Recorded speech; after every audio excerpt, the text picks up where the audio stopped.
Ok, bon bah super. Alors, j'introduis juste et puis on va vous expliquer comment ça s'organise. Peut-être pour introduire, donc Mélanie, vous connaissez, moi-même aussi. Marc, peut-être tu te présentes en deux mots?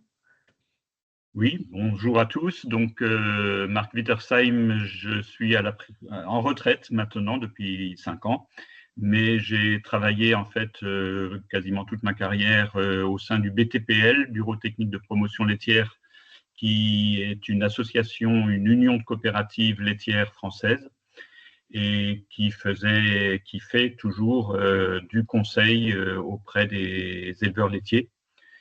Et donc, j'ai connu FERT en 91, où ce fut les premiers contacts pour justement démarrer l'aventure avec le Brésil. Et depuis, le compagnonnage ne s'est pas limité au Brésil. Il y a eu d'autres choses dans différents pays avec FERT. Et je suis donc membre de FERT aujourd'hui, mais en retraite. Voilà. Merci Marc. Et je vais proposer aussi à Marciano, même s'il ne va pas animer, mais il pourra répondre à quelques questions. Marciano, si en quelques mots, tu peux te présenter. Bonjour à tous, je suis directeur de d'Unilect. Je suis ingénieur agronome. Excusez-moi pour mon français. Euh, je travaille jusqu'à 2001. Au début, je suis employé directement du FERT. Après 2007, j'ai commencé à travailler directement pour les éleveurs, qui est une association de producteurs de laitiers qui commence à partir du projet qui FERT et que ensemble BTPL, ensemble les coopératives do sud-ouest do Paraná, do Brasil.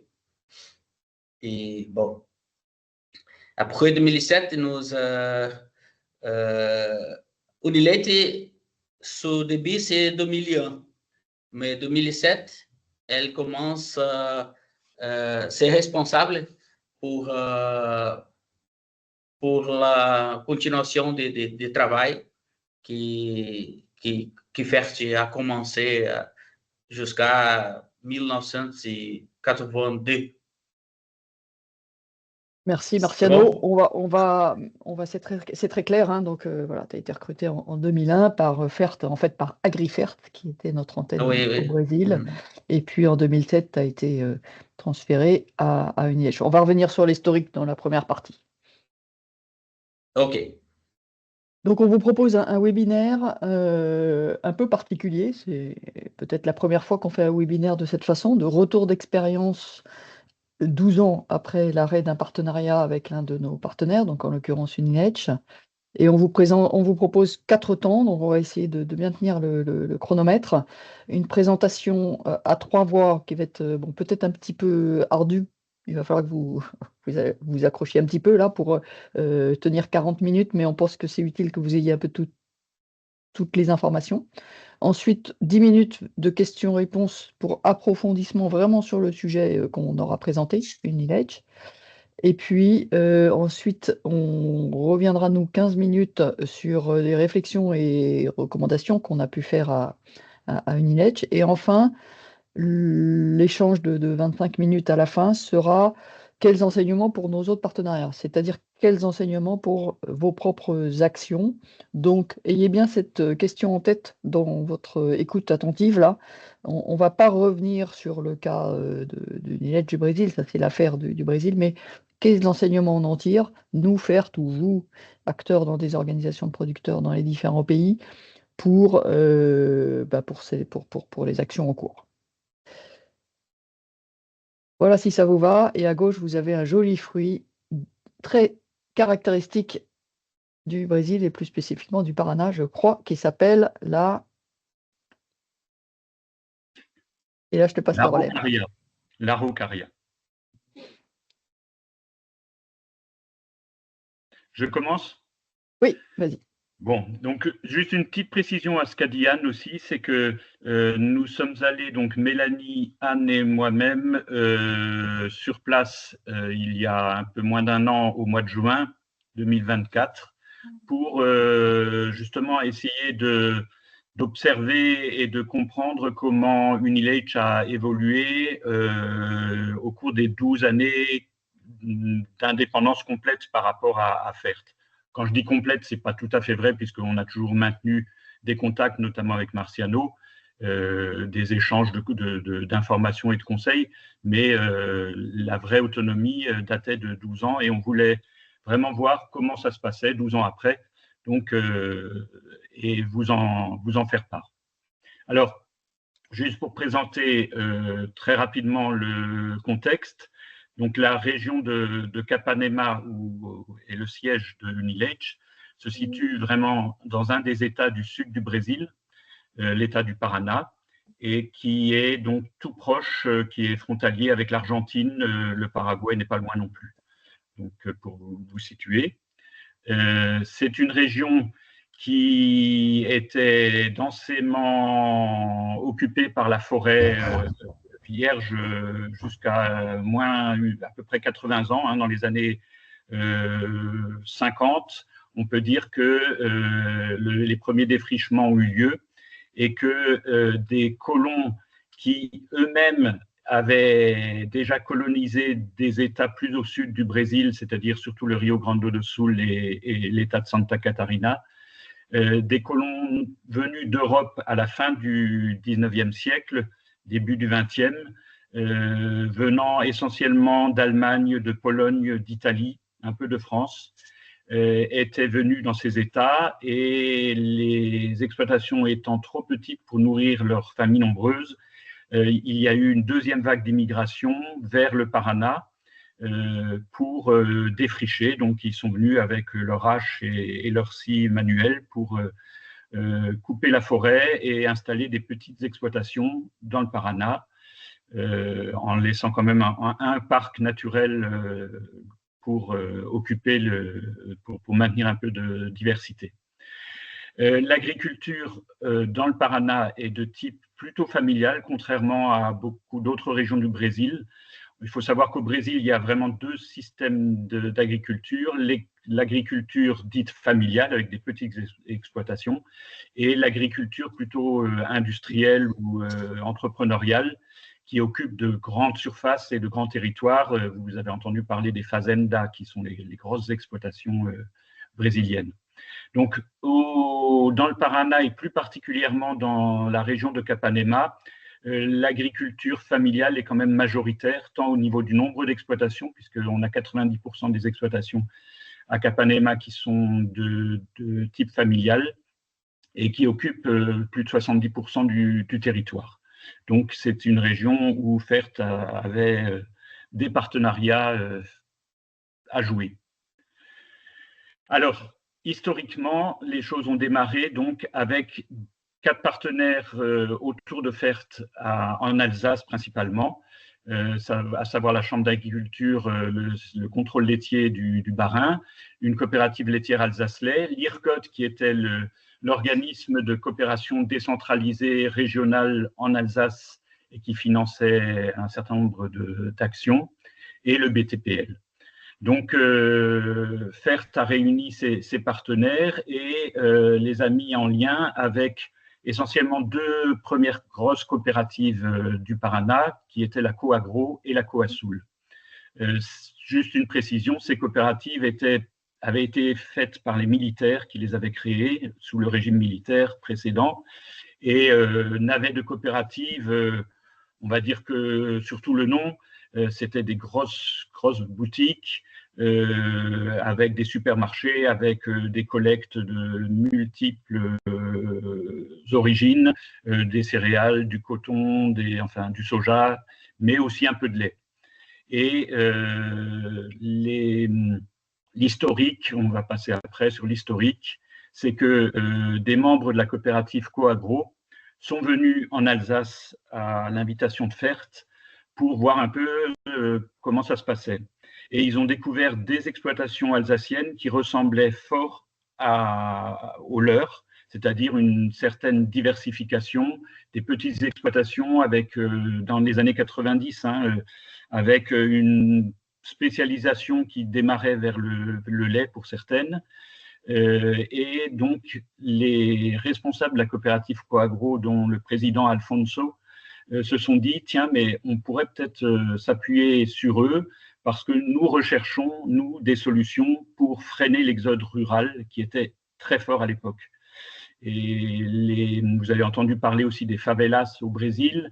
Ces favelas autour des grandes villes étaient en train de grossir, en particulier aussi du fait d'une émigration, enfin d'un exode rural très fort, parce que les exploitations devenaient trop petites et il n'était plus possible de nourrir toutes les familles et les enfants des familles.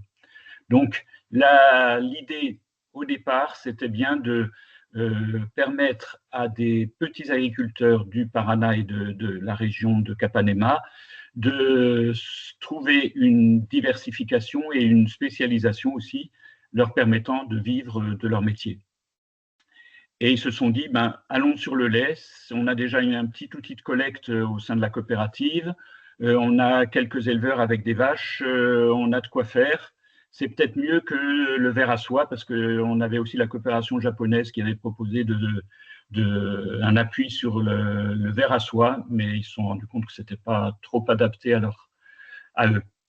Donc en 91, démarrage de tout cela, et je vous fais rapide sur la suite. Il y a eu une vétérinaire embauchée pour faire le travail de terrain.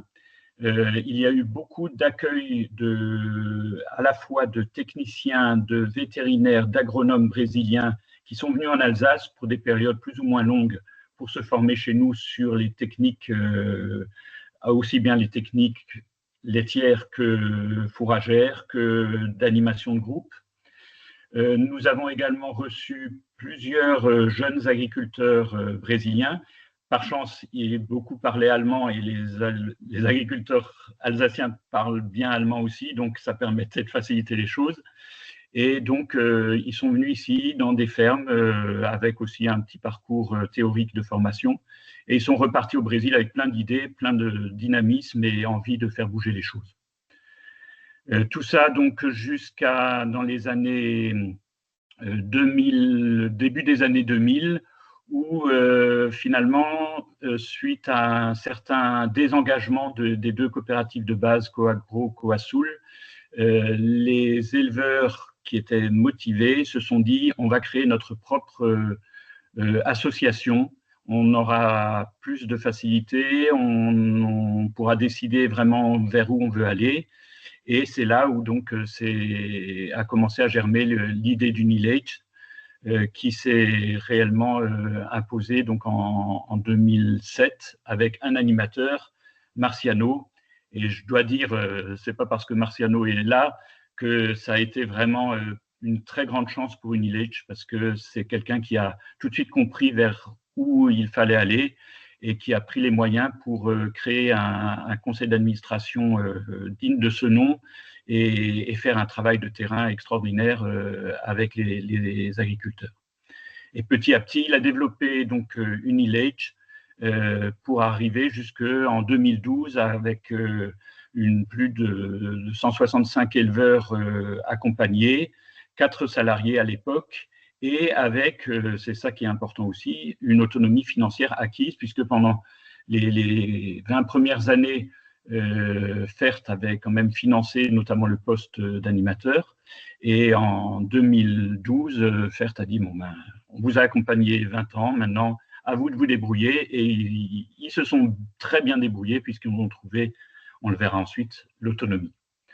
Leur démarche était basée, surtout au début, un peu moins maintenant, sur la dynamique de groupe, qui était possible parce qu'il y avait une tradition aussi de solidarité entre des agriculteurs assez isolés, peu voisins mais assez éloignés, et qui avaient besoin les uns des autres. Et donc, en s'appuyant là-dessus, Il y a eu des réunions de groupe, là c'est en salle, mais je peux vous dire qu'il y a eu beaucoup de Dia del Campo, c'est-à-dire des journées de terrain où chaque agriculteur recevait ses collègues du secteur et expliquait comment il faisait. Et c'est grâce à cela et au conseil de l'équipe technique que petit à petit, le développement s'est fait de manière très forte.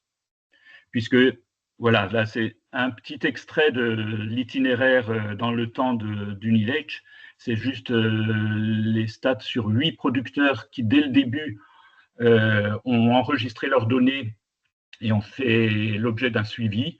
Et donc, on voit que le nombre de vaches a augmenté, les surfaces ont un petit peu augmenté aussi, mais pas tellement, puisqu'il y avait une pression, quand même, il y a une pression foncière assez forte. Par contre, la production fourragère a explosé et donc la productivité animale a très fortement augmenté aussi. Et les quantités de lait par vache, mais aussi par exploitation, se sont accrues de façon assez spectaculaire. Et la qualité du lait, elle, parallèlement, a également progressé. Parallèlement aux données techniques, les performances économiques ont été mesurées dès le début. Hein. Je tiens à préciser qu'il y avait un groupe dès le départ d'agriculteurs motivés pour enregistrer leurs données économiques et que des marges étaient calculées, comparées, analysées en groupe dès le départ. Et ça a permis aussi d'avoir des indicateurs très intéressants pour montrer que, bien sûr, la technique a évolué, mais surtout, c'était ça l'objectif, l'économie a suivi et que les marges se sont améliorées de façon très nette. Ce qui s'est traduit par une amélioration du niveau de vie des familles. Là, c'est juste une petite photo pour montrer, mais on aurait pu choisir encore plus démonstratif que ça. Quand j'y suis allé la première fois en 92, les gens que j'ai rencontrés habitaient, je dirais, presque dans des cabanes en bois, un peu ce qu'on voit sur la première photo sur la droite, très simple, très, très sommaire. Aujourd'hui, les agriculteurs qu'on a visités en 2024 ont plutôt des belles maisons, et ça c'est un signe extérieur, mais ils ont aussi envoyé leurs enfants faire des études et des enfants qui reprennent place dans l'exploitation et qui poursuivent le travail des parents. Et là, on assiste à une deuxième, presque une troisième génération qui est en train de piloter aussi bien les exploitations, mais aussi Unileitch. Et c'est ça qui est important. On a vraiment un conseil d'administration maintenant qui est renouvelé avec des jeunes. Et ça a fait très plaisir de voir ça au mois de juin. Je laisse la parole, je crois, à Anne. Vas-y, Marc. Oui, je continue alors. Donc, sur la viabilité d'Unileitch, il fallait s'appuyer sur des services payants. Au début, comme toute action, tout était gratuit, c'était dans le cas de la coopérative. Et puis progressivement, une fois que les gens sont rentrés dans le système, il y a eu des cotisations des membres décidées par le conseil d'administration. Et petit à petit, donc, les membres ont payé leurs cotisations et jusqu'à ce que, avec aussi, je dois le dire, un complément très important aussi de subventions locales, c'est-à-dire c'est même pas des subventions, c'est des ressources qui ont été trouvées avec des partenaires, soit des communes, des coopératives, des fournisseurs de services. Enfin, il y a eu vraiment plusieurs actions de menées, même les institutions de crédit qui voyaient un gros intérêt à ce qu'il y ait un accompagnement technique des agriculteurs qu'ils finançaient. Et donc, tout ce monde-là a mis la main au porte-monnaie et a complété les cotisations des éleveurs de façon à ce que, vous le voyez, en 2011, la part de subvention s'est réduite à quasiment rien.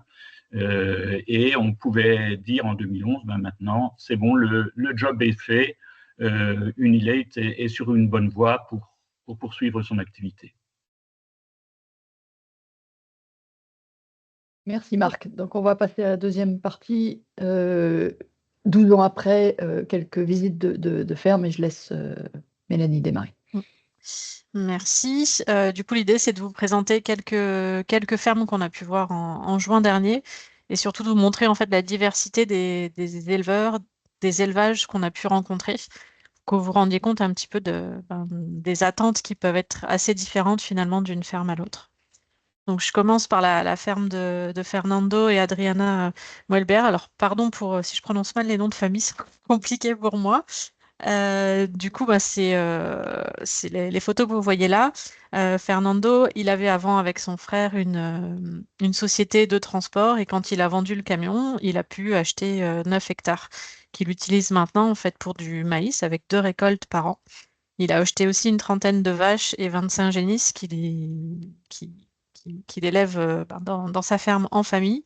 Et en plus du maïs qu'il produit, il produit aussi du capiassou, qui est une graminée assez productive.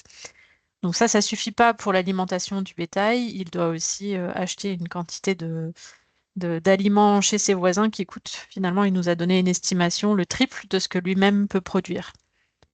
Donc, il a son élevage, mais ils ont aussi à côté diversifié avec des agrumes et de la transformation en jus, confiture et de la canne à sucre qu'il produit en mélasse. Et il nous a dit assez clairement que s'il n'avait pas les investissements bâtiments, notamment machines à traire, etc., il arrêterait l'élevage laitier en fait, et il se concentrerait sur la canne à sucre. Donc, ça questionne quand même un petit peu.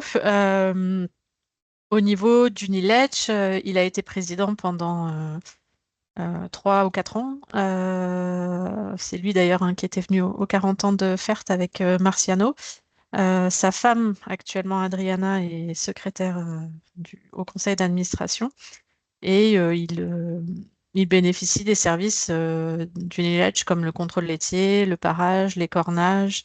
Il travaille aussi sur la reproduction, la gestion, donc avec le suivi monitoring et la vaccination. Donc voilà, ça c'est un exemple d'exploitation agricole qui reste de taille modeste par rapport à d'autres qu'on verra plus tard, et en tout cas qui se diversifie finalement sur d'autres revenus. Je laisse la parole à Marc. On va faire à 2 voix, hein, donc ça va être assez rythmé. Donc, une deuxième exploitation récemment suivie là, par Unilech se trouve sur le municipe. Alors, municipe, c'est plutôt l'équivalent d'un canton en France, de Bella Vista. Et donc, dans ce canton, depuis 2 ans, les responsables politiques du canton souhaitaient apporter un appui aux familles agricoles. Et il y a plus de 220 familles qui produisent un peu de lait. Souvent, c'est de l'autoconsommation ou vente aux voisins, et la collecte est assez réduite. Et ils ont un vétérinaire fonctionnaire, on peut dire, celui à gauche, qui fait ce qu'il peut, qui fait un peu d'insémination, mais pas vraiment d'appui technique. Et donc, depuis 2 ans, le jeune agronome qui avait été embauché à cette époque-là par Unilech appuie le conseil, et nous avons rencontré donc l'agriculteur qu'on voit avec la casquette, Maicon Bertazzo, qui a 14 vaches, 9 hectares, et il nous a dit, je cite ses paroles, « J'ai implanté de la vesse avoine, je vais l'ensiler ainsi que le maïs. Mes vaches pâturent du tifton et Fernando me conseille pour la fertilisation et la gestion du pâturage. Et avec mes voisins, on n'échange pas beaucoup, mais j'aimerais bien rencontrer des éleveurs membres d'Unilech. Lui n'est pas encore membre, hein, il est simplement, il y a de la prestation de service via le municipe, pour savoir comment font les autres. Unilech me permet d'aller plus loin et de progresser, donc le système me plaît beaucoup. Okay. On passe à un autre extrême, en fait, avec la ferme Jurkowski. Donc, vous voyez en bas à droite Robinho, qui est le président actuel d'Unilech, donc un jeune encore qui travaille sur l'exploitation familiale avec ses parents. Et si je ne me trompe pas, sa sœur aussi est en train de, de s'installer ou en tout cas de faire des études en élevage. Donc je disais que c'est une ferme aussi à l'extrême. Ils ont 125 vaches laitières, ils sont à 4000 litres de lait par jour et 29 hectares en propriété principalement pour le maïs et ils louent aussi des terres notamment pour de l'avoine. Donc je parle d'extrême, par la taille de l'exploitation avec 125 vaches laitières, mais aussi en fait surtout pour tout ce qui est technologie en fait. Donc ils sont essentiellement sur une étable en compost barn, donc, comme vous le voyez en bas où les vaches sont sur du compost de la sciure de bois. Un aménagement avec de la ventilation pour les vaches, une idée de climatisation du bâtiment.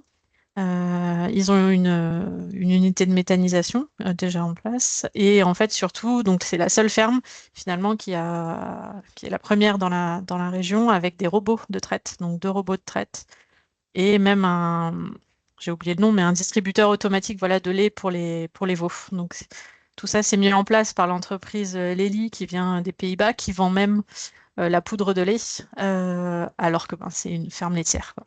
Donc ça nous a beaucoup questionné par rapport à tout cet investissement et cette course à l'investissement. Ils sont même en train d'installer des colliers aux vaches pour pouvoir avec un suivi RFID pour pouvoir suivre et mieux identifier les chaleurs ou d'autres problèmes. Et, enfin, pas des problèmes, mais éventuellement des problèmes, même les déplacements, si je ne me trompe pas. Enfin, voilà, il y a beaucoup de technologies qui sont mises en place dans la ferme. Pour eux, ils nous ont dit ils investissent beaucoup pour que justement les enfants puissent plus facilement reprendre la ferme. C'est un peu leur façon de penser. Nous, ça nous a questionné aussi un peu sur est-ce que toutes ces solutions techniques répondent vraiment enfin, mettent en parallèle en fait une amélioration économique de la ferme. Et, et bon, voilà. En tout cas, c'est aussi le président actuel d'Uniledge avec, comme on le voit, des jeunes qui s'investissent dans l'élevage, quoi. Marc? On passe maintenant dans la famille Horn. C'est Larison qui est avec son épouse Adriana, qui est vice-présidente d'Uniledge aujourd'hui. Alors, l'histoire de Larison, il était, lui, en stage en Alsace en 1998, donc il n'avait même pas 20 ans à l'époque. Il a débarqué, il avait appris le français pour venir en stage dans cette ferme, mais il a passé 3 mois en alternant des semaines de travail dans un élevage et puis des semaines de formation théorique avec le CFPPA de l'époque. Et son père avait une dizaine de vaches et ensuite il a pris son envol, il a créé sa famille. Il a actuellement, le couple a 2 enfants de 15 et 20 ans. L'un fait des études d'agro et l'autre de veto. Et les 2 se destinent à s'installer sur la ferme familiale. Ils ont également 2 ouvriers argentins, l'Argentine n'est pas loin, qui les aident dans leur quotidien, puisque eux ne sont pas très mécanisés. Mais ils ont des bâtiments en tout cas très fonctionnels, avec un troupeau quand même de 117 vaches jersiaises aujourd'hui, conduites en 2 lots et avec des performances excellentes. Et donc là, on voit en haut à droite, au milieu, c'est le vétérinaire d'Uniledge qui fait tout le suivi de reproduction, sanitaire également, et qui suit également tout ce qui est monitoring, puisque Uniledge prête ou loue en tout cas des colliers qui enregistrent là également pas mal de données sur les animaux et qui sont ensuite reprises par le vétérinaire pour tout le suivi de reproduction. Il se trouve qu'il parle toujours bien français, il a gardé la connaissance de la langue et on a pu bien échanger avec lui. Le seul regret de cette famille, c'est que leur lait de jersiaise est très riche, comme vous le savez, en matière grasse, 43,5 grammes de matière grasse, et il est payé au même prix que les autres producteurs puisqu'il n'y a pas de paiement à la qualité. Donc, ils ont une solution, ils écrèment une partie de leur lait et ils vendent sous forme de fromage et sous forme de pot de crème sur des marchés pour au moins valoriser un petit peu cette matière grasse. Très rapidement sur la laiterie Schutz, on est passé rapidement avec Marciano. Donc ils ont 65 vaches laitières. Si je ne me trompe pas, ils ont un stock d'aliments pour quasiment une année et 25 hectares de production. En fait, on est passé sur cette ferme notamment pour nous montrer, en fait, parce que Uniletch avait développé une ration avec la coopérative Coagro et la ration fonctionne bien maintenant. Donc Uniletch peut avoir des royalties sur la mise en place de la vente de la ration calculée par Uniletch. Voilà, mais donc c'était l'occasion aussi de voir un élevage un petit peu différent qui utilisait cette ration, quoi.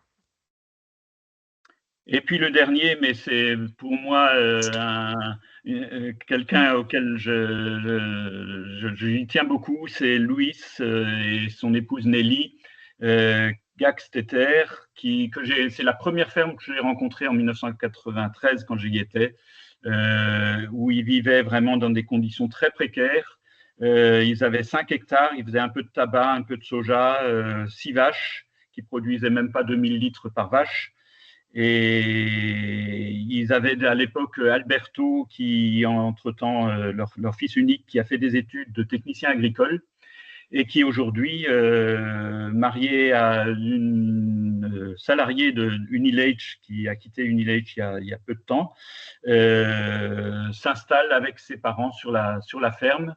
Et donc, pour vous citer juste 2 chiffres ou 3 chiffres quand même assez intéressants, c'est que la production annuelle de lait dans cette exploitation entre 1993 et 2024, donc sur 30 ans, a été multipliée par 50.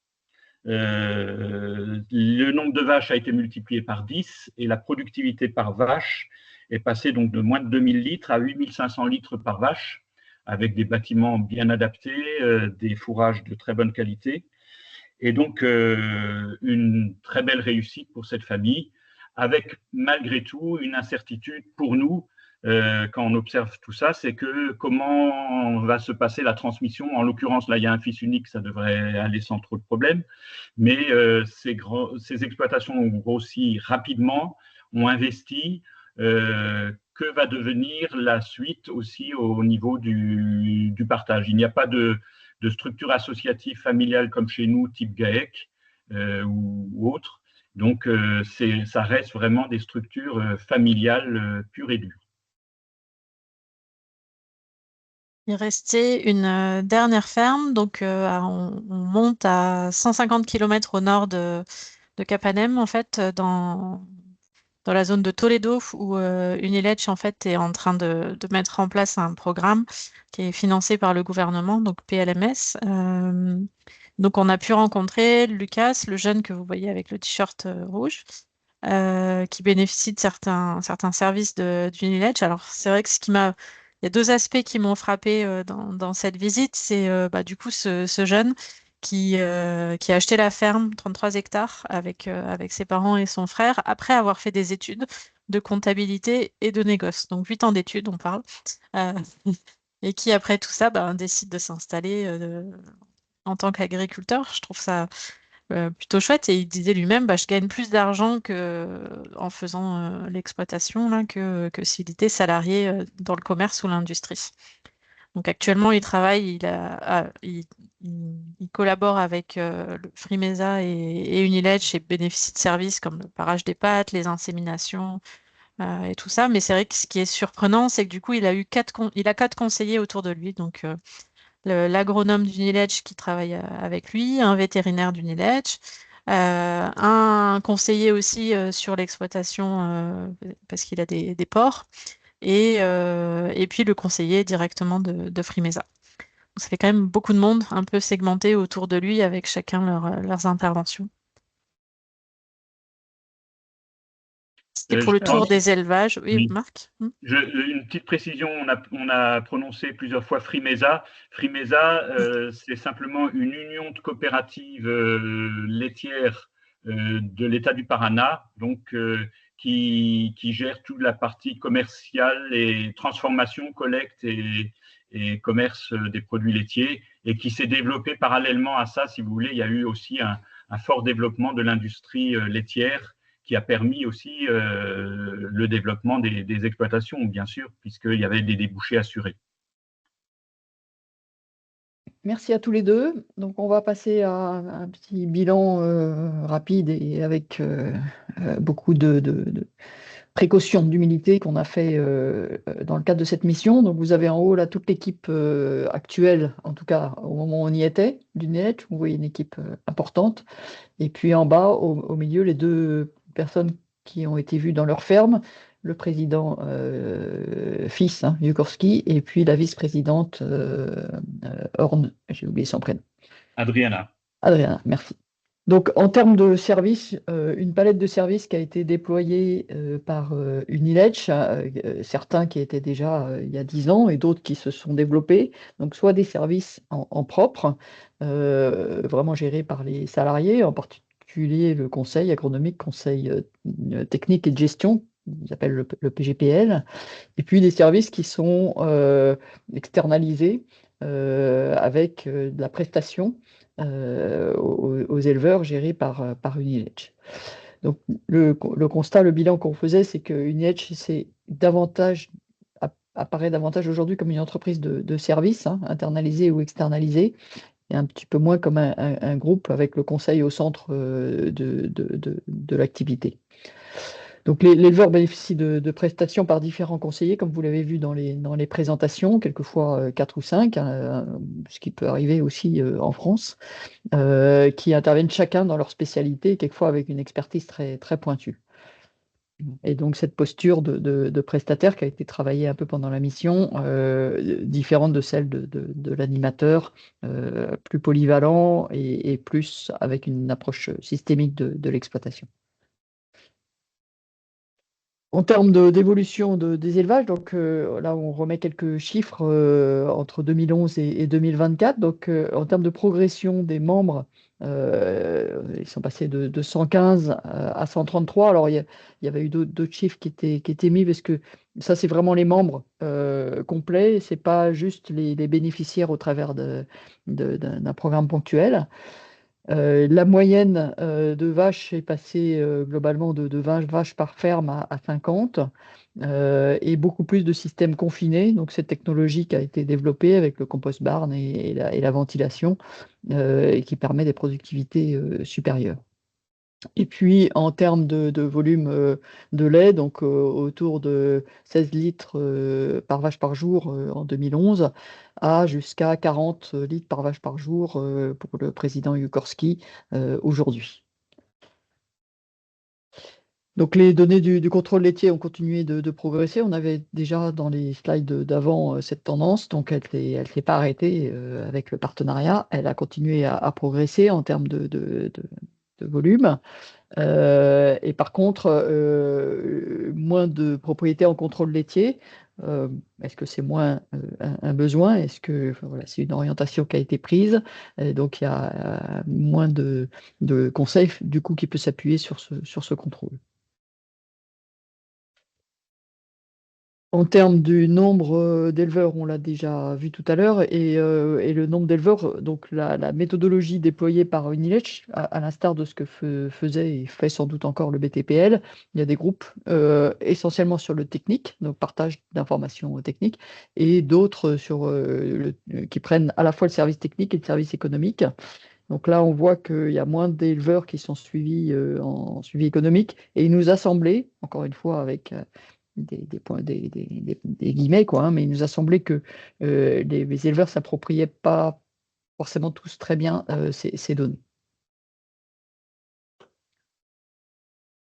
En termes de vie associative, donc une très très bonne compréhension du principe démocratique, avec un renouvellement du conseil d'administration et des présidents, vraiment en suivant à la règle, à la lettre les statuts, Et donc, vous voyez 6 présidents successifs en 20 ans. Voilà, c'est une bonne passation. Des mandats de 2 fois 2 ans. Un CA qui se réunit tous les 3 mois, donc convoqué par le président, mais avec une bonne animation du directeur. Comme le disait Marc, la deuxième génération est aux commandes aujourd'hui, avec même quelques anciens, puisque la vice-présidente fait partie de des jeunes de la première génération. Et cette question qu'on a posée à quelques éleveurs, pourquoi est-ce qu'un éleveur adhère à Uniletch? Il dit pour la qualité des prestations et pour faire partie d'un groupe social. Quand on est fatigué ou démoralisé, Marciano nous remonte le moral.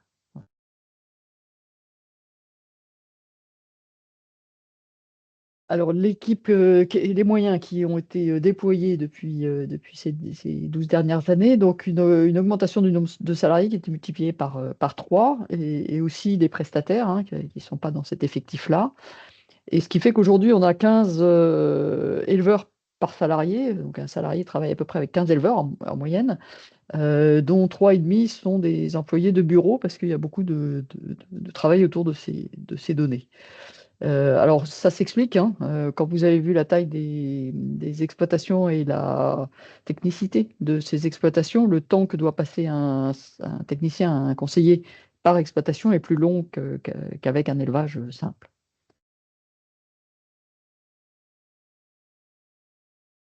En termes de chiffres, donc là, on a aussi la chance parce que Marciano avait mis en place un suivi économique clair d'Uniletch en tant que structure, en tant qu'organisation. Et chaque année, il continuait de m'envoyer les données. Donc, on a traité un petit peu ces données. Donc, on a une évolution des charges assez spectaculaire. Je trouve que c'est même plus que proportionnel au nombre de salariés et plus que proportionnel à la progression des élevages eux-mêmes. Donc vous voyez, on est à l'équivalent de plus de 300 000 euros en budget, en charge annuelle, avec une augmentation des charges salariales. C'est normal puisqu'il y a plus de salariés sur ces dernières années en particulier.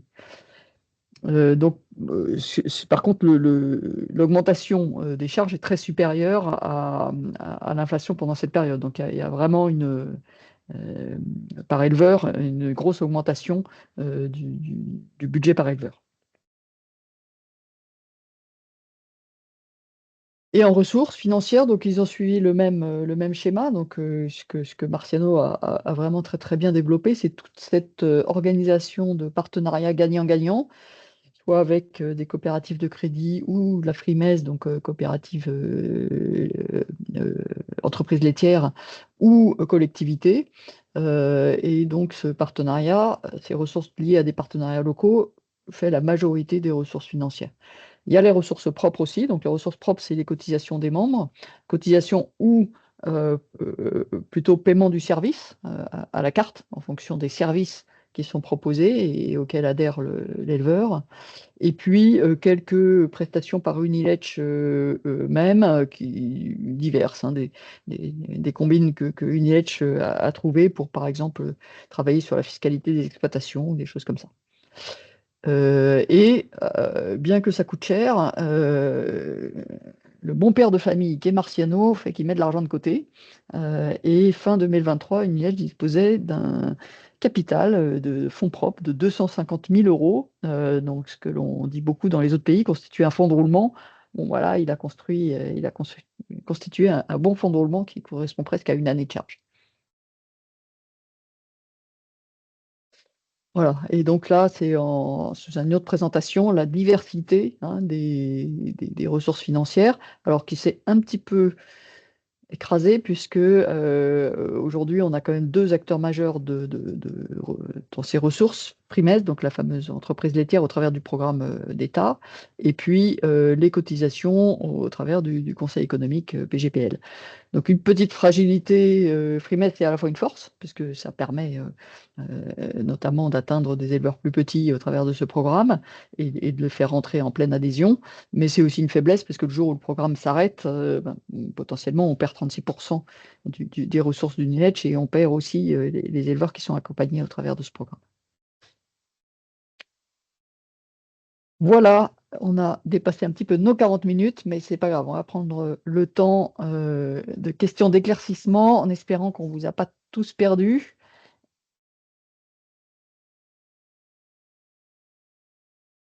À vous la parole, ceux qui ont des questions.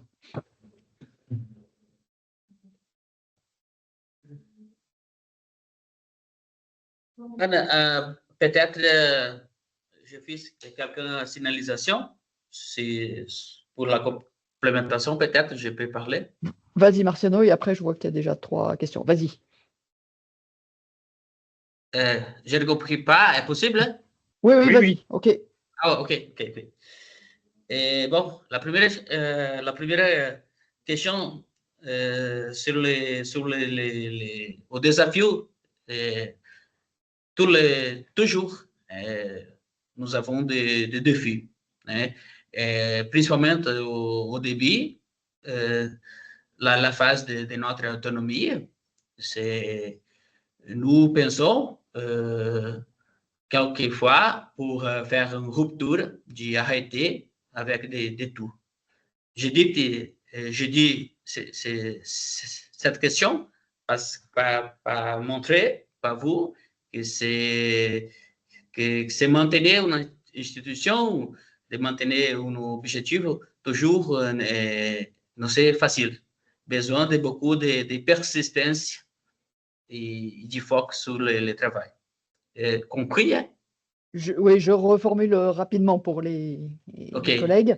Donc, Marciano dit que oui, c'est un effort continu, des défis continus depuis le début et qui sont toujours d'actualité et que ça demande de la persévérance dans la durée. Par exemple, en 2007, quand First lancé le défi, peut-être tu peux expliquer un peu plus sur le défi de 3 ans, qui en 3 ans, nous devons d'obtenir notre viabilité. Et bon, la première question, nous allons un lien différent parce qu'avant, nous restons sur la Frimeza, au bureau de dans de la Frimeza. Bon. Après, nous sortis de là, com partenariat, mais la première question, nous devons augmenter les éleveurs. Parce qu'avant, dedans le projet, ici, notre lié, nous accompagnons 15 éleveurs. 15 éleveurs pour un agronome, c'est peu. Nous devons augmenter. Et nous faire une promotion avec la radio pour nous faire une réunion, pour inviter les éleveurs, pour montrer notre travail. Seulement un éleveur dit qu'il vient participer à la réunion. Et à ce moment, nous reste triste, comme on dit, triste, malheureux. Mais un jour avant de la réunion, moi et à l'époque c'est Jean Sagi, il va visiter directement les éleveurs qui sont possibles de participer à la réunion. C'est bon? Nous avons peut-être 20-30 éleveurs qui disent oui, je participe. Nous faisons réunion et demandons aux éleveurs quel éleveur vouloir associer à Unilate. Seulement un dit oui. Et normalement, nous restons tristes. Donc, pour bien expliquer rapidement, donc, il y a eu deux défis en 2007. Le premier, que ne dit pas Marciano, mais ça a été de dire, Marciano, c'est terminé avec AgriFert. Maintenant, soit tu crois à ton association, soit tu n'y crois pas, et donc tu deviens salarié d'Unilate. Voilà. Donc ça a été un gros défi, parce que Marciano était jeune, il y avait beaucoup de difficultés, etc. Bon, et il a accepté de sauter dans le vide. Donc c'était le premier. Le deuxième, en même temps, on lui disait, et on disait à ses élus, écoutez, nous, on croit que dans 3 ans, vous êtes capable d'être autonome. Et on avait fait ce plan de financement et de désengagement à 3 ans. On l'a fait ensemble avec eux et ils ont réussi à le challenge. Et cette histoire que Marciano raconte, il la raconte souvent, donc elle doit être vraiment très, très, très marquante. C'est que cette réunion où il y avait un seul éleveur inscrit, ils ont été le soir avec son président taper à la porte pour essayer qu'il y ait plus de monde. Le lendemain, il y en avait 30 qui sont venus, mais il n'y en a que 10 qui ont été convaincus et qui ont dit on adhère. Voilà. Donc c'était 2 fois triste. Oui, après cette réunion, notre semaine, j'allais nouvellement à la maison d'éleveur et 15 éleveurs disent oui. Et donc voilà, la persistance. La persistance. Par exemple, la persistance est toujours aujourd'hui, quand nous faisons une réunion, premièrement, nous faisons inviter au groupe. Nous avons un groupe de WhatsApp pour participer. Après, nous invitons individuellement. La secrétaire a envoyé un convite, comme on dit convite, invitation à WhatsApp privé. Et nous regardé la liste, c'est de chaque technicien a regardé la liste, si les éleveurs disent oui, ils se disent non, ou se disent rien. Le technicien même qui parle avec les éleveurs et faire l'invitation nouvellement. Ça, c'est très important comme message pour GDA, GBDC. Ça va, voilà, il y a des enseignements là. Merci Marcelo. On va laisser les 3 questions, si tu veux bien. D'autres choses, c'est que les éleveurs de Unilet ne sont pas une île. Une île. Une île. Oui, oui, oui. Okay. C'est ça. Parce qu'il y a d'autres éleveurs qui croissance aussi. Mais à côté de okay. Oui, oui, oui. Mais Unilet fait une croissance plus générale. Et les adhérents d'Unilet, ils font une croissance plus générale. C'est ça. Et une autre observation sur les services de contrôle laitier. Pour moi, le contrôle laitier, il est dedans du service de gestion de les troupeaux, de gestion d'activité laitière. Donc, le contrôle laitier, c'est l'éleveur même qui fait. Ce sont les techniciens qui vont faire les contrôles laitiers. Les techniciens de l'ULET font la visite pour faire les analyses des chiffres, des chiffres techniques et économiques, et de regarder toute la situation locale, de donner les conseils sur le crescimento des génisses, sur l'alimentation, sur toutes les choses qui... C'est ça. Et... On va laisser les questions, si tu veux bien, Marciano. Comment? Il y a 3 personnes qui veulent poser des questions. On leur laisse la parole. Ah, ok, c'est ça, c'est bon. Merci beaucoup pour tes compléments très, très utiles. Hein. On va laisser Riyad en premier. Merci, juste une petite question. Alors, juste au milieu de la présentation, il y avait 2 slides successifs, là où il y a nettement l'impact très positif sur la quantité de lait donc, qui est nettement amélioré donc, suite à la professionnalisation, à l'accompagnement technique et voilà, l'impact donc en termes de quantité de lait, il était en hausse et c'est très logique. Par contre, juste le slide qui est juste d'après, là où il y a le nombre d'éleveurs qui ont adhéré donc à ces prestations, j'ai vu que dans les dernières années, dans la courbe, il a diminué.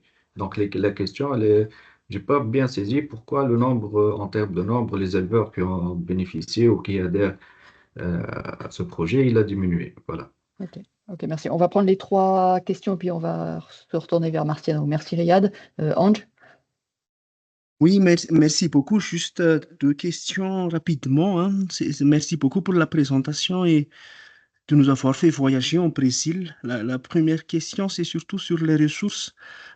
Félicitations sur la diminution de subventions.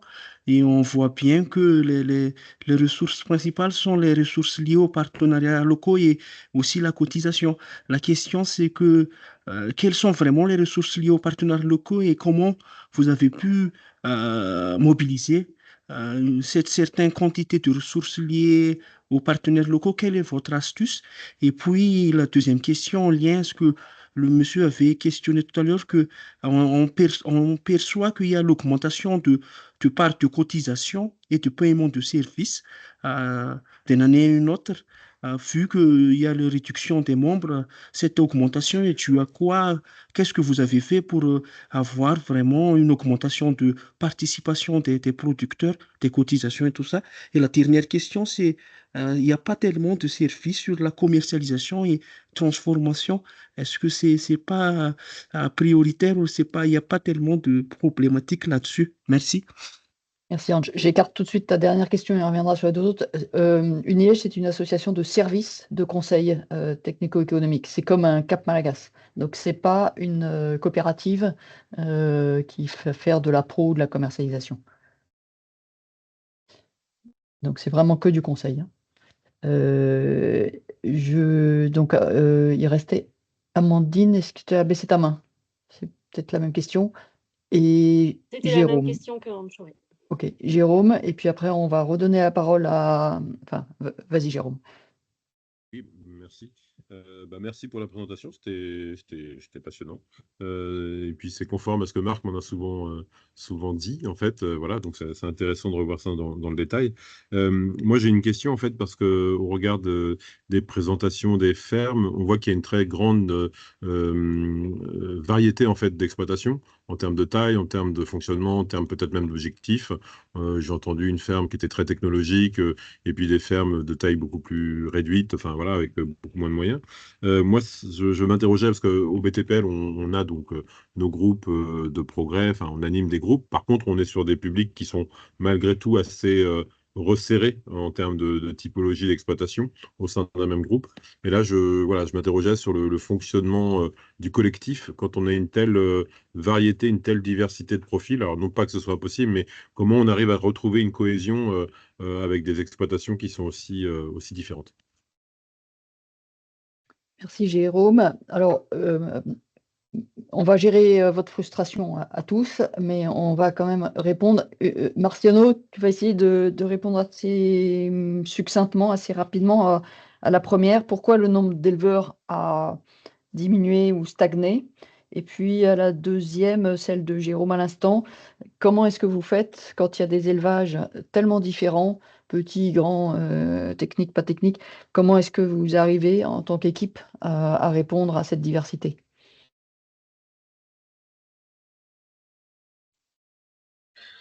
Bon, sur la première question, pourquoi il y a la diminution de les éleveurs?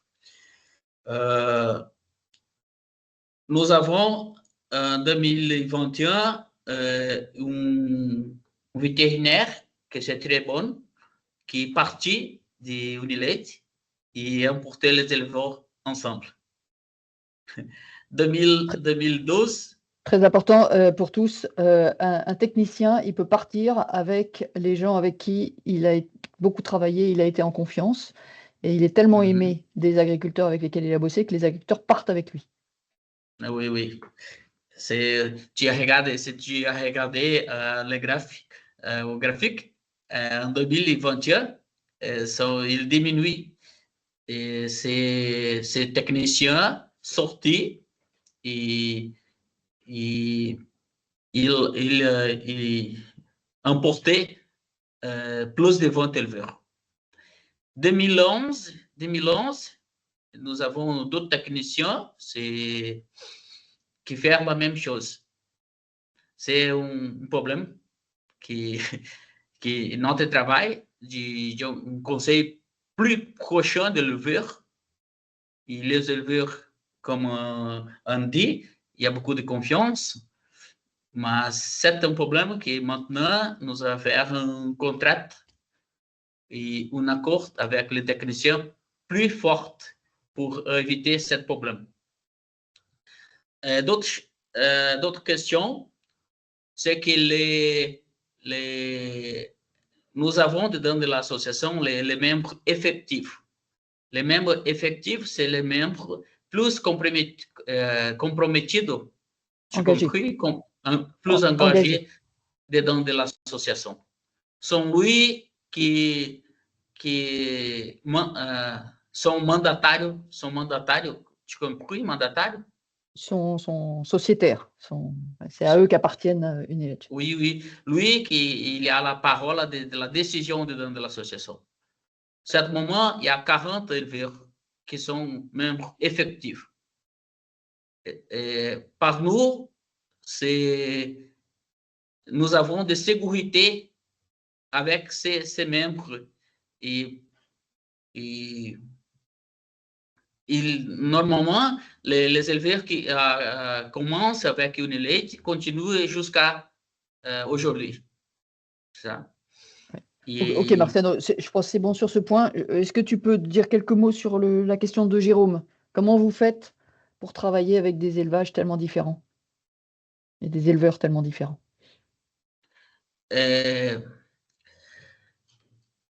Nous avons une méthodologie qui est applicable à quelqu'un type d'élevage. Parce que tout l'élevage a besoin de chiffres, des numéros.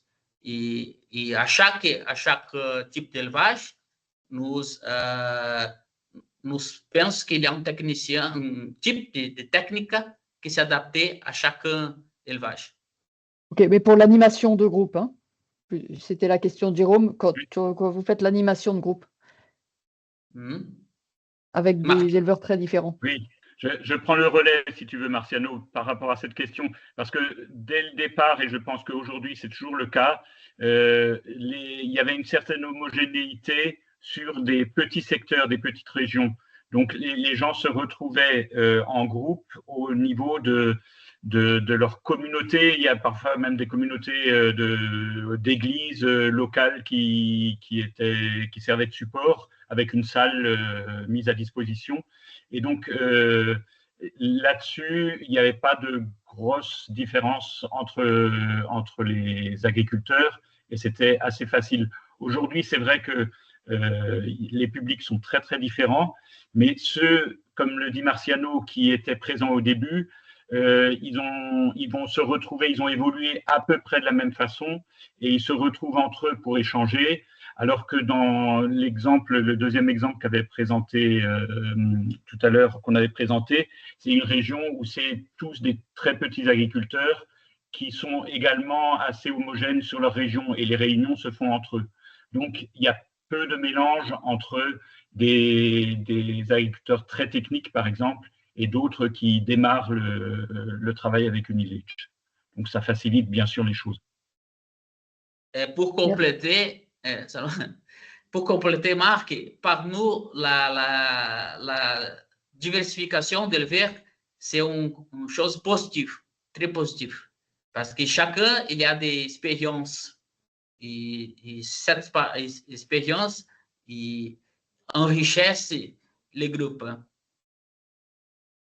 Ok, donc Marciano voit la diversité comme une richesse pour enrichir l'échange par des résultats, des analyses et des situations différentes.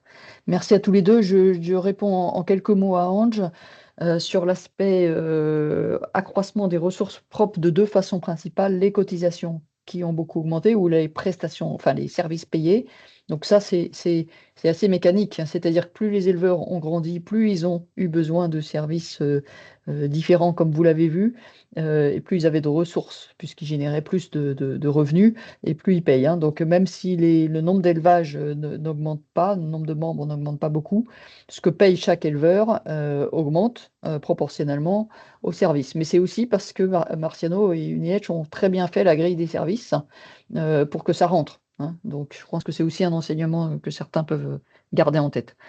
Et la deuxième source, qui est très maligne, hein, de développer des partenariats, je donne un exemple avec les coopératives de crédit. Donc, une coopérative de crédit, elle a un intérêt que l'éleveur, il investisse, puisque c'est ça le modèle économique d'une banque. Pour que l'éleveur investisse, il faut qu'il gagne de l'argent. Pour qu'il gagne de l'argent, il faut qu'il ait du conseil. Et donc, ils ont monté un système assez intelligent de dire l'éleveur, quand il va être payé par le laitier, son argent va tomber sur son compte bancaire. De cet argent-là, il y aura un prélèvement qui va être fait pour le service de conseil, en accord avec l'éleveur, qui va rémunérer une partie du conseil. Voilà, donc tout le monde est gagnant, l'entreprise laitière qui collecte du lait en plus grande quantité et de meilleure qualité, l'institution de crédit qui paye une partie du conseil, mais ça va lui permettre que l'éleveur investisse correctement, fasse des bâtiments, achète du matériel, etc. Et Uniedge qui, du coup, a une partie de son service qui est rémunérée. Voilà, ça, c'est un exemple qui est complètement dans le business, dans l'économie. Et puis, il y a les autres exemples avec les collectivités. On est au Brésil, hein, on n'est pas à Madagascar. Les collectivités ont de l'argent par des programmes publics pour, par exemple, faire plus de bio, alimenter les cantines scolaires, etc. Et sont intéressés aussi par de la production agricole de qualité et donc des accords de partenariat. Voilà, très rapidement. Je vous propose de passer à la deuxième petite séquence avant notre échange en sortant du Brésil, mais sur les enseignements. Donc là, on va vous présenter trois diapos.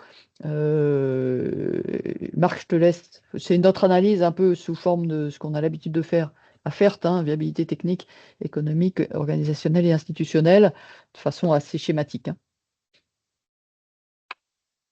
OK, donc on a réparti donc en 4 pôles cette viabilité, le côté technique. Pardon, Anne, Oui, on voit pas la bonne diapo. slide. Et est-ce que tu Excusez-moi. n'arrives pas à le mettre en grand? Voilà. Parce qu'on voit C'est pas en grand là? Oui. on voit Non. la diapo à côté, ouais.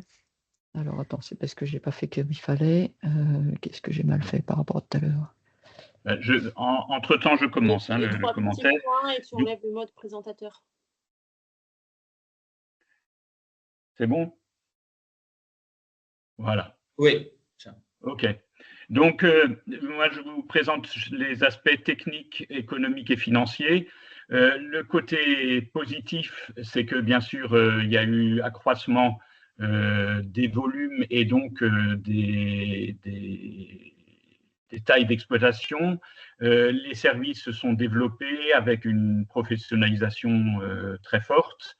Et puis, surtout, le fait d'avoir, dès le départ, collecté et emmagasiner des données constitue une base de données très intéressante qui est utilisée également pour l'animation et pour s'appuyer sur les résultats sur maintenant ce qui est du moyen terme, puisque ça fait 30 ans que les données sont collectées et étudiées. Par contre, le côté plus inquiétant, on va dire, c'est que on sent que derrière les élevages, de plus en plus, il y a l'agrofourniture qui est présente, des firmes importantes. On en a cité une tout à l'heure sur les robots de traite, mais il y en a d'autres. Et on a un petit peu peur que cela amène à des systèmes d'intégration, comme par ailleurs ça existe au Brésil sur d'autres productions. Il faut savoir que le porc ou la volaille est très intégré par les multinationales de l'agro-industrie. Le lait ne l'est pas, mais on a un petit peu peur que ça en prenne le chemin. D'autre part, les services sont très segmentés, les compétences des techniciens également, et cette approche globale qui était très importante au départ prend moins d'importance, et on a aussi un petit peu peur que la vision globale des exploitations soit un petit peu mise de côté et qu'on ait trop de spécialisation dans l'équipe technique.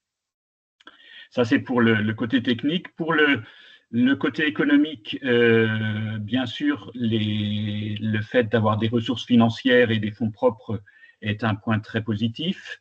25% du conseil s'appuie sur les deux organismes de crédit, Sicredi et Cresol, et la gestion d'Unilate paraît vraiment très saine.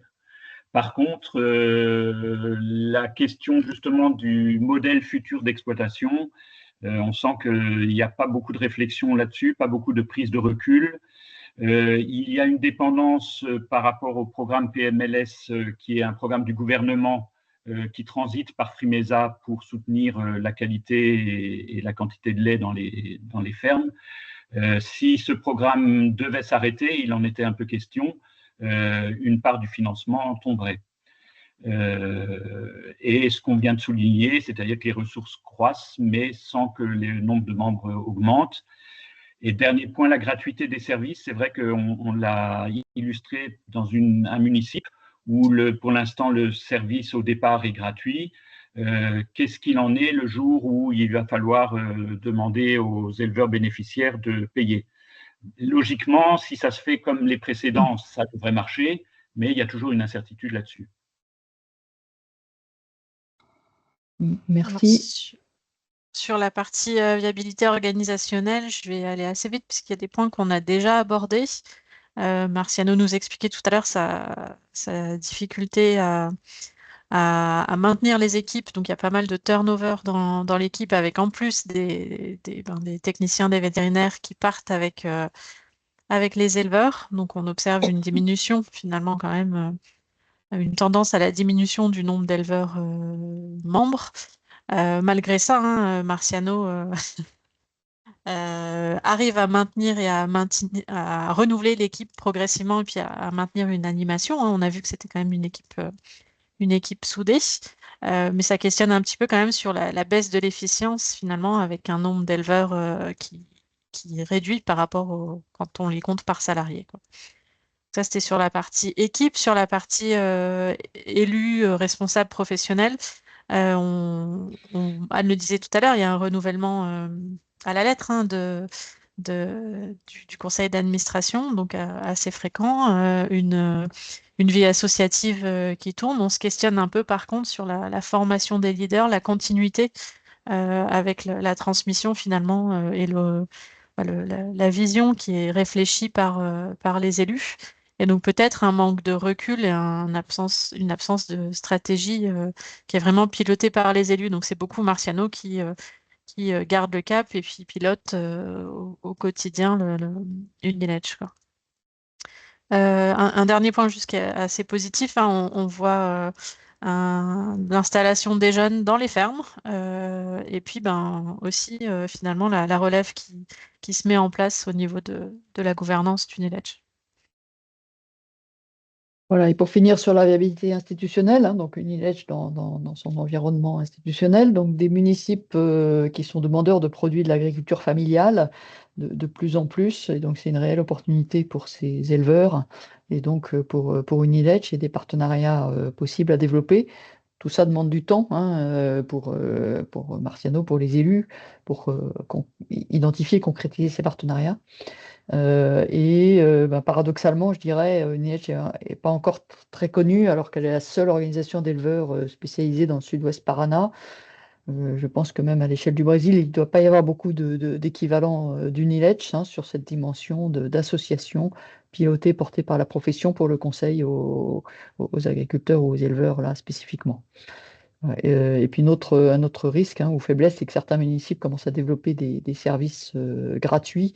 Donc ça, forcément, c'est pas bon, hein, quand la gratuité n'aide pas Unilage à développer des services payants. Voilà pour cette petite analyse à 360 un peu rapide. Et donc Marc, peut-être des interrogations? Oui, certaines déjà que vous avez peut-être senties à travers les présentations. Notre sentiment, c'est que ce qui s'est passé, notamment en France, en Europe, sur cette spirale un peu infernale, nos charges augmentent, donc augmentons nos productions, développons nos volumes et investissons toujours plus pour les produire. On a l'impression que cette spirale, elle est en train de contaminer nos amis brésiliens et ça nous inquiète de voir qu'ils prennent ce chemin-là. Jusqu'où ça ira, mais en tout cas, c'est assez symbolique de voir que le président actuel du NILH est à fond dans ce système qui va le rendre, je pense, fragile vis-à-vis des finances et vis-à-vis de l'agrofourniture notamment. Deuxième point, c'est que donc en 2013, lorsque le programme s'est clos, FERT, le partenariat avec FERT s'est clos, Anne et moi, nous y étions pendant une quinzaine de jours et on avait conclu que pour Unileitch, deux options s'ouvraient, soit continuer à professionnaliser donc les salariés au fur et à mesure que les performances des éleveurs s'accroissaient, soit faire tâche d'huile, c'est-à-dire valoriser l'expérience pour faire bénéficier d'autres éleveurs, d'autres régions, essayer de s'élargir. Et c'était plutôt cette deuxième option qui avait notre préférence. Aujourd'hui, on voit que c'est plutôt l'option 1, mais c'est le choix d'Unileitch. Nous n'avions qu'un rôle d'observateur dans cette affaire-là, et on les a laissés bien sûr libres de leur choix. Mais aujourd'hui, est-ce que Unileitch assume vraiment ses choix? Donc on en a partagé cette analyse avec Marciano et avec les membres du conseil, et je pense que l'histoire n'est pas finie. Il y aura sûrement pas mal de remises en cause, et on l'espère, qui vont suivre. Voilà, et deux enseignements, il y en aurait beaucoup, et puis, mais voilà, deux principaux. Donc, le développement agricole, vous le savez tous, repose sur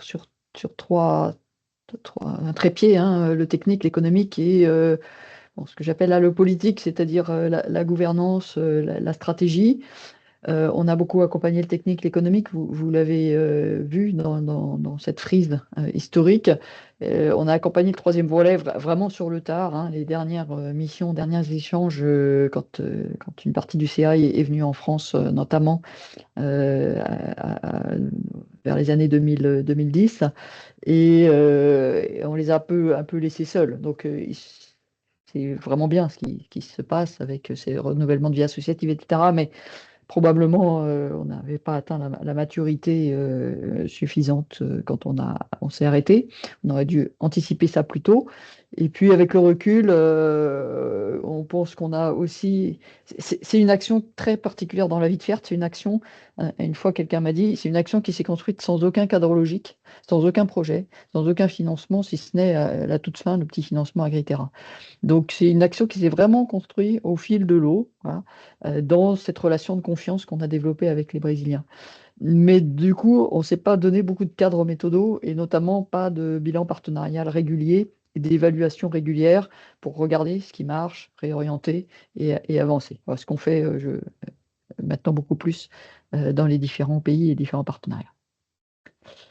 Voilà, on ne va pas débattre là-dessus. Simplement, Mélanie va vous dire les quelques recommandations qu'on a livrées à Unileitch. Et puis après, on va quitter Unileitch et Mélanie animera le petit échange pour ceux qui peuvent encore rester un peu. Oui, voilà, c'est juste pour vous donner une idée de ce qu'on a, des retours qu'on a fait à Unileitch, et puis quitte à eux de s'en saisir de la façon qu'ils le souhaitent. Donc un des premiers points, c'était l'idée de recruter plus et au moins autant d'agronomes que de vétérinaires, avec l'idée que les agronomes arrivent justement à avoir une vision plus globale de l'exploitation agricole que les vétérinaires qui ont la formation en général de traiter plus par intervention ponctuelle.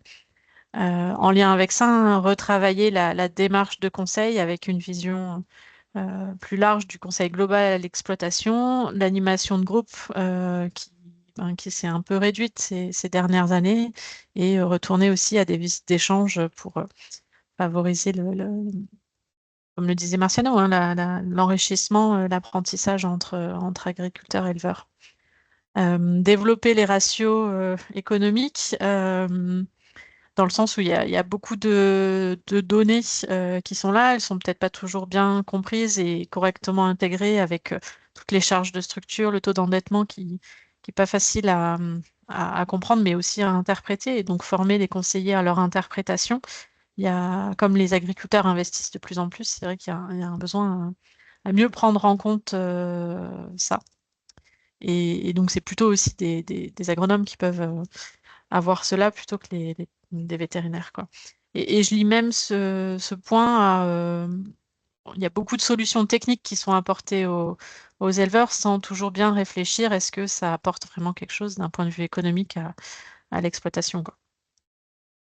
Ensuite, enfin, on disait tout à l'heure que les éleveurs étaient contents d'aller voir Marciano pour se remonter le moral. Marciano, après ça, lui, il se sent un petit peu seul. Et donc, l'idée d'identifier un technicien qui puisse être son bras droit, ça relève aussi, et qui puisse progressivement comprendre l'ensemble des dimensions du Niletch, l'ensemble des dimensions des services qui sont mis en place et donc de l'exploitation agricole, quoi. Ça, c'est quelque chose qu'on encourage à faire. Ensuite, réduire la course aux outils, tant informatiques qui sont pas toujours exploités à, à leur bonne valeur que dans les technologies, hein. On l'a déjà dit à plusieurs reprises, les robots nous questionnent notamment. C'est des outils, il y aura toujours mieux à côté. Et justement, la valeur du Niletch est ailleurs. Et c'est là où on leur suggère de retourner à plus de dynamique de groupe, plus de faire groupe, de faire ensemble, quoi. Ensuite, par rapport à la formation des leaders, on a vu qu'il y avait un renouvellement assez fréquent, mais du coup, ben, avoir un parcours de formation pour ces leaders pour qu'ensemble, ils puissent reconstruire une vision collective qui pilote réellement l'association et que le lien soit fait vraiment entre chaque génération de leaders. Et enfin, réfléchir finalement à l'utilisation des ressources financières. Il y a un bon petit sécurité qui a été faite par Uniletch, est-ce qu'il y a un intérêt à l'utiliser, de quelle façon, et puis voir un peu les risques par rapport à la réduction de la diversité des ressources. Voilà, donc à nouveau, hein, c'était des recommandations qu'on a pu faire. L'idée n'est pas de les discuter, mais surtout ben, de réfléchir, vous, dans vos propres organisations de producteurs, vos propres partenariats, d'avoir vu l'histoire du Niletch et de l'accompagnement de FERT, BTPL, IRCOD, etc. Quel enseignement finalement vous arrivez à tirer pour votre propre travail au quotidien, quoi. Voilà, donc je sais que c'était sans doute un peu lourd comme présentation 30 ans d'histoire, mais est-ce qu'il y a déjà certaines personnes qui ont entendu des leçons, qui réfléchissent enfin, qui ont vu quelque chose qui pouvait être intéressant de partager aux autres? Ça tombe bien, il nous reste 3 minutes, du coup, il y a quelqu'un qui se lance ou vous avez trop à digérer. C'était Riyad en premier, oui. Et ensuite Princy. Et Mélanie écartera toute question qui est hors sujet. Ok. Donc Riyad a baissé la main. Ou est-ce que c'est parce que tu parles et tu as oublié d'ouvrir ton micro? Ah, désolé, je ne savais pas que je devrais déjà commencer. Bon, combien de temps j'ai? Est-ce que Très deux, peu, trois sois minutes? synthétique. L'idée, c'est vraiment D'accord, je vais les essayer d'être le enseignements plus synthétique que que tu possible. entends. En fait, bon, j'ai essayé au fur et à mesure.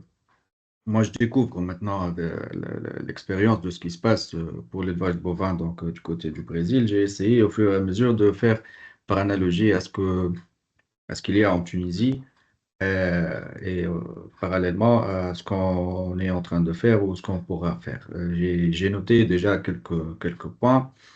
Euh, il y a l'importance de la culture du travail en groupe qui est déjà ancrée. Donc, à la main, qui a beaucoup facilité donc le travail par la suite à l'organisation en OP et à l'autonomie financière. J'ai noté également que l'activité elle est rentable par rapport à la Tunisie. La filière elle est sinistrée. La diversité des prestations payantes qui est très très très riche et ça je pense que c'était le point le plus fort et le plus fédérateur dans l'histoire. Ce qui m'a marqué, il y a un certain producteur qui s'appelle Fernando, qui juste en vendant un camion, il a pu acheter 9 hectares et des vaches, s'installer en élevage bovin. Donc je ne sais pas, est-ce que le coût d'installation au Brésil, est-ce que c'est vraiment est-ce que c'est très accessible donc pour s'installer ou pas? Parce que pour vendre un camion, je ne pense pas qu'on peut faire autant en Tunisie. Alors, j'ai pas la réponse, hein. C'est juste un constat. Je vois également donc une modernisation de l'activité vraiment très poussée. Vous parlez même d'une fuite vers l'avant, la méthanisation, la distribution de lait euh, automatique, les colliers et tout. Donc, l'avancée technologique, elle est très, très donc, remarquable, contrairement à ce qu'on a actuellement. Euh, Ce qui est peut-être inquiétant, c'est le turnover autour des techniciens. Donc, peut-être ça, c'est un point qui peut menacer donc, euh, beaucoup de choses. Est-ce que ça devrait continuer de rester tributaire des techniciens? Et au final, donc, j'ai noté une bonne adaptation du projet au contexte local. Donc, par rapport à la situation actuelle où voilà, la spécificité locale ou régionale, elle a beaucoup aussi facilité donc, le travail. Voilà.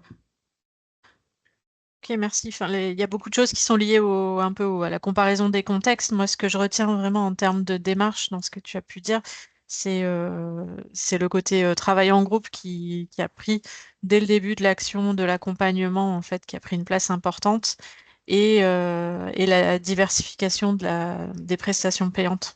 Donc, ça qui a permis finalement à Unilege de diversifier ses ressources financières. C'est, je pense, les deux points les plus importants en termes d'enseignement quand on parle vraiment de la démarche d'accompagnement de FERT et du BTPL. Merci Riyad. Princy? Oui, merci beaucoup. Merci pour le partage. En tout cas, ce qui m'a marqué, c'est vraiment l'aboutissement du démarche fiabilité. Parce que pour nous, depuis 2016, par là, on a déjà réfléchi sur ces 4 familles de fiabilité et tout ça. Mais avec l'expérience du Brésil, là, c'était vraiment intéressant. De sorte que, donc, il y a l'appui technique qui est accompagné par FERT, mais rapidement, il y a déjà la dimension économique parce qu'on voit vraiment comment ça, l'adéquation des besoins et des services et aussi l'évolution de ces services-là par rapport aux besoins des membres. Donc, ça, c'est vraiment un concept que je pense que c'est très intéressant et qu'on peut vraiment creuser. Donc, la différence pour nous, c'est sur la partie organisationnelle.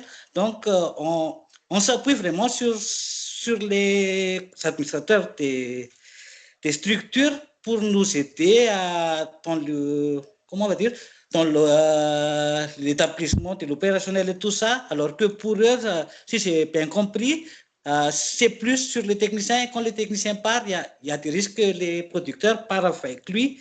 Du coup, je pense que c'est sur ce aspect-là que nous, il y a un peu plus.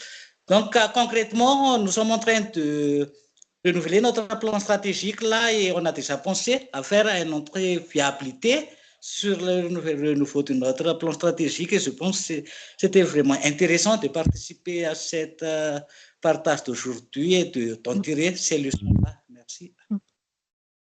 Merci Princy. Alors, si j'ai bien compris, ce que vous mettez en avant, c'est justement le triptyque que Anne mentionnait tout à l'heure, vraiment l'appui tant technique que économique et organisationnel dès le début, et de démarrer sur ces points assez vite pour pas faire quelque chose de bancal, quoi. Par contre, juste pour corriger un tout petit peu peut-être ce qu'on a dit tout à l'heure, hein, c'est vrai que le quotidien tourne avec les techniciens et Marciano. Il y a quand même vraiment des élus derrière qui gèrent l'association au quotidien. Mais ce qu'on mettait en avant, c'est qu'il y avait peut-être un manque de vision dans quelle direction est en train d'aller Uniledge et que ça, c'est peu porté par les administrateurs.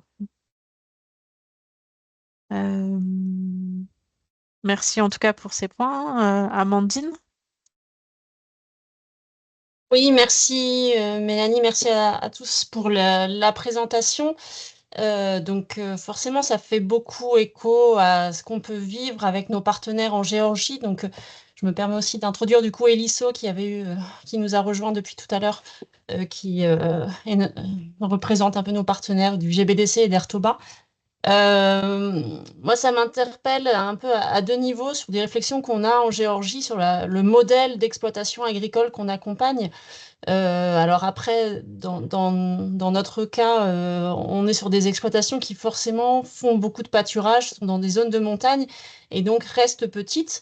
Mais on a des éleveurs qui, du coup, sont assez fiers de ça, en contraste avec des exploitations un peu industrielles, avec beaucoup de salariés, avec beaucoup de vaches. Et du coup, je me disais, là, finalement, j'ai pas trop... j'ai l'impression que voilà, il y a des modèles d'exploitation très grandes, avec finalement pas trop de préoccupations aussi sur l'impact environnemental ou la durabilité au-delà de, enfin, ouais, au-delà de la durabilité économique, mais aussi finalement la durabilité du modèle d'exploitation aussi accompagné. Non pas que je veuille caricaturer les petits contre les gros, mais voilà, c'est des modèles d'exploitation, en tout cas en Géorgie, où ils ont envie de se positionner plutôt sur des petites exploitations avec de la valeur ajoutée, du lait de qualité, de la transformation, du lait de montagne aussi. Voilà, je me demande. Qui est un modèle qui existe beaucoup au Paraná d'ailleurs, hein. Ah oui. Mais un peu à l'extérieur du Uniledge. Enfin, je ne vais pas parler de Marciano. Donc voilà, ça c'était un premier point sur la question du modèle. Enfin bon, je n'ai pas trop d'avis, mais en tout cas pour l'instant les Géorgiens se positionnent, ceux qu'on accompagne se positionnent quand même plus sur des modèles de petite exploitation sans trop d'investissement, parce que justement aussi aujourd'hui ils sont pas trop dans la capacité à investir davantage. Et puis l'autre point c'était sur la question des partenariats locaux. Alors j'ai peut-être, j'ai toujours un peu cette timidité d'aller démarcher des partenaires locaux en me disant, on est encore petit en Géorgie, on travaille qu'avec une centaine d'agriculteurs. Voilà, à côté, il y a des gros programmes, notamment avec ceux qui travaillent avec la microfinance, et nous, on ne sera pas écoutés parce qu'on est petit, et nos résultats sont minces, même si on voit quand même chaque année des évolutions sur les marges brutes et la productivité laitière. Et en fait, je vois que là, au Brésil, vous avez des partenariats locaux quand même assez solides, alors que vous êtes que 150 éleveurs. Donc en fait, je me dis, finalement, il faut peut-être aujourd'hui, nous, qu'on soit plus actifs, proactifs dans le démarchage de partenaires locaux. Alors même si le contexte, je pense, institutionnel est un peu différent, notamment avec les collectivités, on aura certainement encore du mal à convaincre les collectivités de payer un service de conseil, mais en tout cas, peut-être avec les autres acteurs, voilà, il y aurait certainement des choses. Il faut qu'on soit un peu plus confiant dans ce qu'on fait. Voilà, mais de réflexion. Ok, merci. Est-ce que Eliso partage ces réflexions? Oui. Bonjour. Bonjour, Eliso. Je suis désolée. Je joins très très tard parce que j'ai une bonne raison. Je faisais la formation des leaders, les comités de secteur pommes de terre et des apiculteurs, et on a beaucoup parlé vraiment sur le partenariat. Et je partage ce que Amandine elle a dit. C'est une très bonne raison et tu auras droit au replay. Oui, il y a aussi l'animateur du GDA qui m'a dit qu'il ne pouvait pas être là, mais qui serait intéressé par les retours. Est-ce qu'il y a d'autres réflexions pour vos propres actions, vos propres partenaires? On peut peut-être laisser le mot de la fin à Marciano, notamment sur cette question un peu pointue là, de quel modèle d'agriculture, finalement, souhaitent les membres d'INELEDGE. Le micro, Marciano. Bon, reformule peut-être Mélanie. Ouais. Ouais, tu as compris la question, Marciano? Tu peux pode refazer, Oui, repetir? du coup, Amandine disait que en fait, ils se sont pas, enfin, ils voulaient réfléchir un peu plus à est-ce qu'il y a un modèle d'exploitation agricole à défendre ou à privilégier dans les membres d'Ertoba, donc l'association locale géorgienne. Et ils se demandaient un peu, ben, est-ce que c'est des choses que vous réfléchissez vous aussi au niveau du NILEDGE? Est-ce que tout agriculteur développe de sa façon ou est-ce que Uniledge va amener progressivement les éleveurs sur un type d'exploitation agricole? Bon, je pense que n'est pas existe un modèle. La question principale, c'est la question de viabilité économique, l'éleveur, économique, socialement et ambientalement. Parce que je pense, par exemple, ici, beaucoup d'éleveurs faire le confinement des troupeaux pour la question d'augmenter la escala de production qui permet aux fils continuer à élevage et pour utiliser mieux la surface agricole qu'il y a là. Parce qu'avant, les animaux qui sont libres ne permettent pas beaucoup une bonne utilisation de la superficie.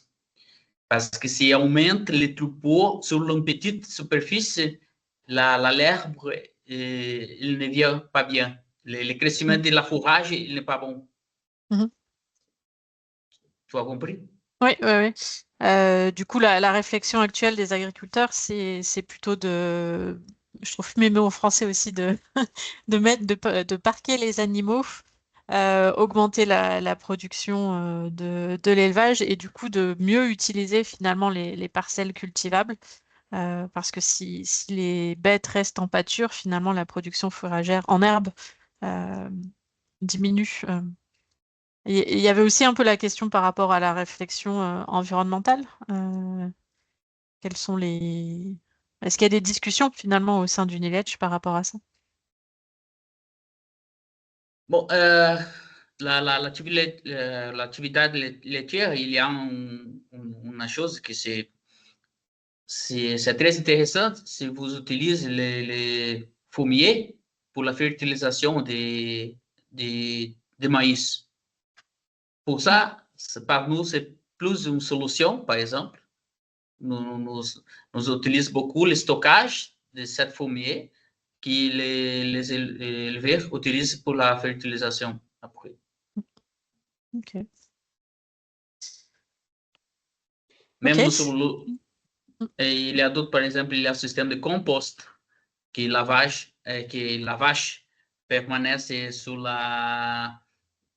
Comment, Marc, peut-être, tu expliques. Oui, c'est de la litière accumulée. On ne va pas rentrer peut-être dans les détails techniques, hein, mais il y a eu effectivement des développements de systèmes de logement et de compostage qui ont trouvé un fort développement sur le secteur.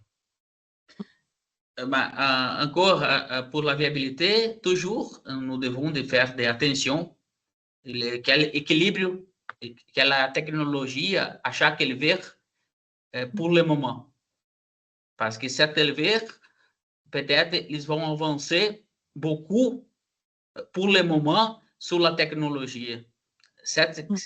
Nous qui devons de faire une discussion avec les techniciens, avec les autres éleveurs, car les technologies adaptées à chaque situation et à chaque moment. Oui, ouais. Donc plutôt adapté par éleveur à chaque situation particulière que d'avoir un groupe un peu homogène qui avance. Et ça rejoint ce que tu disais tout à l'heure, hein, que finalement vous voyez ça plus comme un signe de richesse d'expérience qu'une difficulté. Ouais. Et nous devons de respecter Respecter, oui. livre-arbítrio de les éleveurs aussi. Ouais. Ok. Merci beaucoup. La dernière phrase est très belle. Il faut respecter le libre arbitre des éleveurs. Je pense qu'on va la rajouter sur notre dernière slide. C'est très fondamental. Là, on est dans le cœur de ce qu'on veut essayer de faire à FERT. Merci Marciano. Merci à tous. Merci. Vous avez trois jolies photos là. Donc Marciano et son mentor Marc en bas. Et à droite, deux femmes, parce qu'on a parlé de famille, mais je crois qu'Unilet, c'est aussi une histoire de femmes, beaucoup. Voilà, dans tous les pays où on travaille, les femmes sont très présentes sur les exploitations, comme maman, éleveuse, entrepreneuse et au conseil d'administration. C'est vraiment peut-être un enseignement aussi. Et puis en haut, il y a notre petit trio là, qui a fait une bonne mission. Mais merci à tous. Je vais arrêter le partage. On espère tous les trois là qu'on a eu de la chance de faire cette mission. C'était une première, on ne regrette pas, et que ces enseignements ont pu être partagés. En tout cas, Mélanie et moi et Marc, on les fait vivre dans nos actions. Et n'hésitez pas à revenir vers nous. Si vous voulez mettre vos petites caméras là, comme ça on se voit et on se dit au revoir. Enchanté à tous. Merci pour tout. Merci à tout le monde. Merci, au revoir.